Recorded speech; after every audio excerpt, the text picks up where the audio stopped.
then put up on the side.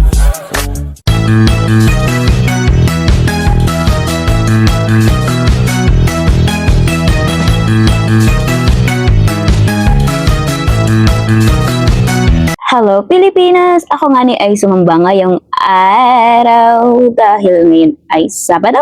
Hey, ma, bro! Ano, Diyos ko. Hindi na talaga kakain ng kanya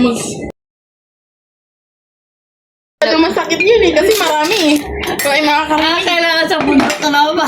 Baliktad pala kami Ate Jessa. Para may echo. Maganda yung effect.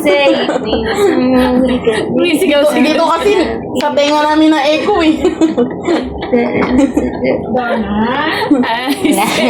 I see! Ganado. Ganado talaga. Oy, Sam! Sam! Magkapi ka na. Halika na dito, magkapi ka na.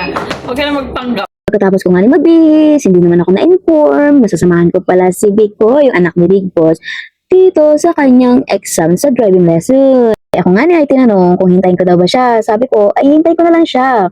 Puntahan niya na lang ako doon sa Starbucks. Pero, dahil ang person na ito ay masyadong mainipin, biglang nagtingning ang mata sa presyo dun sa Starbucks, akay lumabas. Pumunta na lang ako dito sa loob ng SM at nagpalakaw-lakaw, nagpaupo-upo, at nag-isip-isip. Anong iisip na parang bang may isip ng person? Tingnan niyo naman ang outfit ng person, kala mo talaga, pero dati hindi mo ako mapapasuot ng ganyan, talaga namang ikay masasapok ng papaisa pag ako'y pinilit mong pagkagayon. Kaya ako'y umakyat na din sa taas, hindi na para sabihin pa na gusto kong makita ang second floor.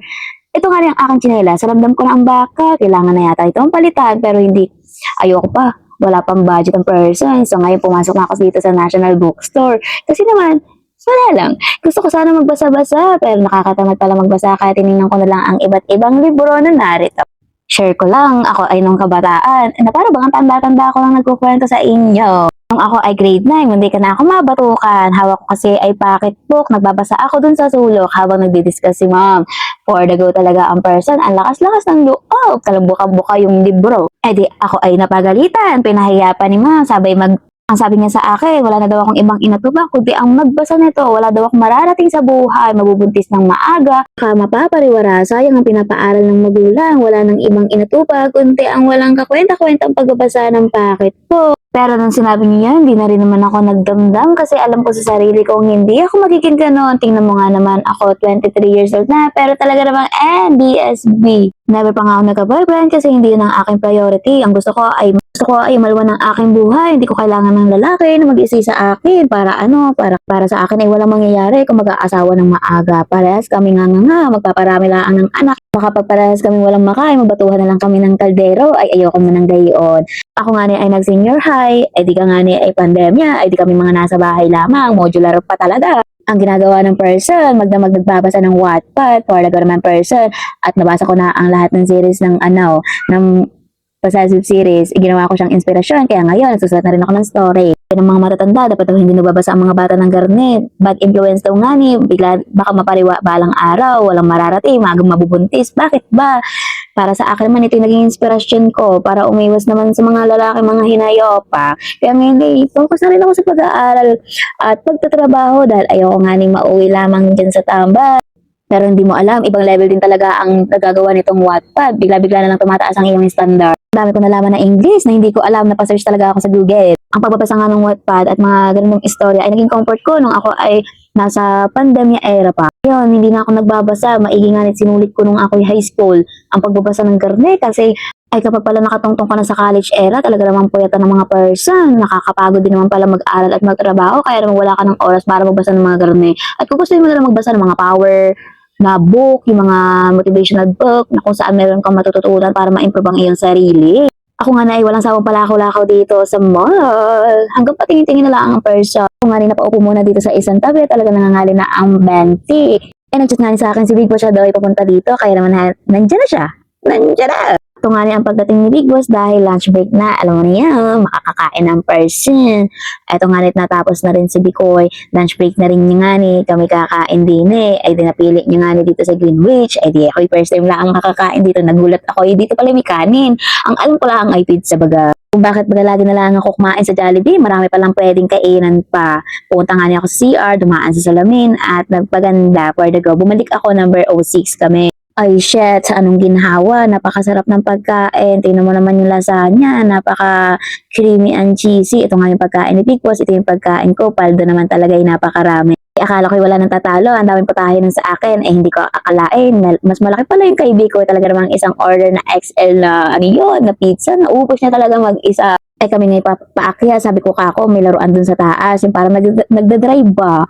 Di kami pumunta, hinanap namin, hindi namin makita. Ako pa naman si Kalimot, di ko rin alam kung nasaan banda. Kaloka naman talaga, saan ba naman yung banda? Di kami napatuloy sa paglalakad, talaga namang pasipat-sipat. Hindi ko talaga matuntun kung nasaan, nakalimutan ko kung saan direksyon, saan ito nga yung taas, napakaraming tao, ang sarap kumain, kulang na lang ay kwarta. At ito nga't narating na namin yung mini Play Store ba na naroon. Pagkakita, maghuhulog din ng kwarta para magkaroon ng token, pero ang machine wala palang token. Kaya naman ang token kami lumayas na din. Naglakad nga ni kami, pababa ng hagdan kasi hindi kami marunong lumipad. Hindi ako tawa ng tawa, naghanap ng ballpen kasi si ballpen hindi makita. Kaya ngayon, sila naghahanapan na for the go. Naghihintay nga ni kami sa exam ay nagpalakaw-lakaw. Ngayon, napadaan si Big Boss dun sa Victoria's Secret. DK pumasok. Na nga napabili na nga ang persa. Pero guys, meron talagang pabango yun si Big Boss. Nasa 13,000 ang isa. For the go naman pagkamahal-mahal naman na yun. Parang hindi ka na talaga mamaho niyan. Ay, ako'y tawan-tawa nga kasi si Madam Berto, tawan-tawa sa freebies o sa libreng pante na Victoria's Secret. For the go naman ng mga design pang Sabi na ni Big Boss, ako'y bumili na rin ng pabango kasi nga mura laang. Ay, naku po! Mura nga sa makwarta, pero ako nga ay nagtitipid, ayokong gumastos dahil meron akong paglalaanan. Gusto ko kasi maging milyon ang aking kwarta. Ayoko nga bumili muna ng mga wants, gusto ko ay mga needs lamang. Kasi nga napakalaga at nahirap kitain ng pera para maggastos-gastos ng kainaman. Ayos pa naman yung aking pabango kasi naman si Big Boss namigay ng mga pabango. Ang dami ko nasimot, ang dami ko nasalo. Kaya naman ako'y isang dokhang nagpapasalamat. Nakakasalo ng mga biyaya from Big Boss. Aking nga dinidisiplina ng aking sarili, hindi na pwedeng dapat labas ng pera kasi naman naliligaw ang kwarta, hindi na bumabalik ng mag-isa. Dapat nga ay dumarami, hindi na babawasan. Subalit sa kabila ng pagtitipid, talaga namang kailangan gumastos din. Kailangan maglabas ng pera dahil meron tayong mga pangangailangan, especially sa school. Kaya naman hindi maiiwasan na babawasan. At ayoko nga rin sana, kasulaan wala tayong magawa dyan. Ako nga gusto ko maging stable kahit murang edad pa lamang. Kaya naman ako nagpupusigi at nagsisikap talaga. Salamat nga at meron akong guidance dito. Meron akong mentor o kasama ko si Ate Jack kasi nga nabibigyan niya ako ng advice, binibigyan niya ako ng payo. Sa ngayon nga siya ang nagminustulang tagatawid ng aking daan. Ako naman itong laging nakikinig dahil ayoko rin namang maligaw. Bilang working student nga na walang alam pa sa maraming bagay ay napakahalaga na may nagtatama kapag nagkakamali at isa nga si Ate Jack doon sa mga nagtutuwid sa akin. Ngayon nga na nangailangan si Bikoy ng power bank ay di nga pinasunod namin dito si General Manager kaya ngayon kami ay tatlo na din Kadalasan ko nga kasama si General Manager at si Big Boss. At syempre, ako yung laging ligaw na bala dito na napakaliit. Nakakala mo talaga ay neneng pa. Pero guys, ako ay nasa 20s na. Pwede na nga mag-asawa. Pwede na rin mag-anak at magpakasal. Pero hindi pa natin plano yan. Talaga namang malayo-layo pa tayo. Kahit malayo na. Mas ikinakasi ako nga at ikinalaligalig ko kapag ang kasama ko ay mga ganito. Hindi yung mga kabataan na wala nang inisip kundi ang kanilang mga lablay. Ako nga ay puno ng positibong pag-iisip lalo na sa aking pangarap. Hindi napakalaking tulong nga sa akin lalo na sa pagpapaunlad ng aking sarili. Yung sitwasyon at kinalalagyan ko ngayon bagamat nakakapagod, nakakapangina kung minsan. Pero bilang working student talagang ito yung nagpapatatag at nagpapalakas sa akin. Naniniwala din ako na ano man yung nararanasan ko ngayon, yung puyat, pagod ay may magandang gantimpalang kapalit yung balang araw. Nasa planting stage pa ako. At kapag may itinanim, may aanihin. Pag may isinuksok, may madudukot. Kaya naman talagang kahit na sa mga negative na sitwasyon ay talagang nangingibabaw rin sa akin ang mga positibong solusyon. Kaya dito na kami sa mga damitan tumitingin. Eto ako sa salamin, napapakit lang. Ewan ko ba dito? Ang hilig ko nga pala sa mirror shot. Ewan, basta mahilig lang. Eto, pumunta kami sa Mini Zoo.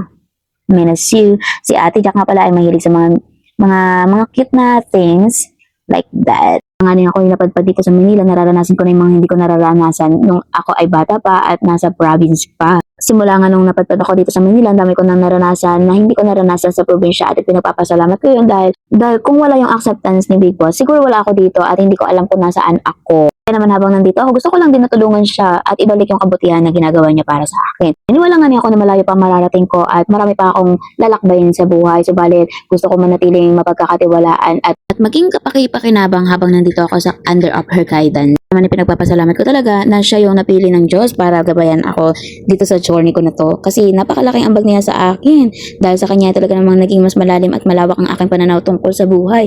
Ay ngayon pa nga lamang ay ako'y tinataniman maging milyonaryo balang araw.